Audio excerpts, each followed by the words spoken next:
Монгол улсад хүний папиллома вирусын халдварын эсрэг вакциныг нэвтрүүлээд олон нийтийн донд мэдээлэл түгээх эрэлт хэрэгцээ хэрэгтэй байна гэж үзсэн учраас энэ мэдээллийг бол бас одоо бид олон талын хамтын ажиллагааны хүрээнд бол өгсөн байгаа.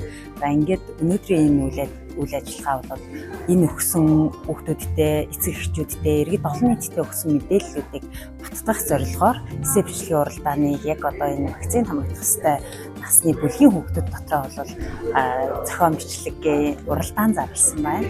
Эрүүл мэндийн яам алдар төвчөөс болон эзний төв нэгдсэн үндэсний байгууллагын группийн санаас хамтран зохион байгуулсан хүний папиллома вирусын халдварын эсрэг вакцины сэдвт зохион бичлэгийн уралдаан шалгарч 4-р байр шалгарсан тул талархан өргөмжлөл авлаа гэсэн.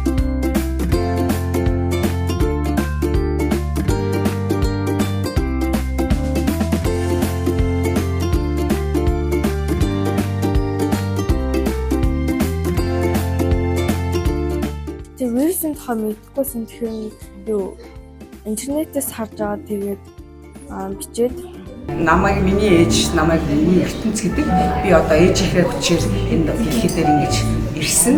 Тэгээд ээж маань надад энэ вакцины яач гэдгийг тайлбарлаж өгдөг. За манай ангид бас зарим нэгэн вакцины хийхгүй байсан. Тэгээд би ээжээсээ яагаад хийж байгаа юм бэ гэж асуусан чинь ээж маань чиний ирээдүйн төлөө чи яг сайн их болохын төлөө одоо чамайг ингэж вакцина хийх хэрэгтэй гэж ингэж ütсэн. Ямар хөөрхөн агуулгатай юм бэ гэж бодож их баярлж ирсэн. Ер нь хүүхдүүд маань маш их сайхан бичсэн. Сэтгэл маш их хөдөлгөцөн их баяртай сайхан байна. Охины маань бичсэн зохион бичлэгийг манай эцэг эхчүүд уншаасай.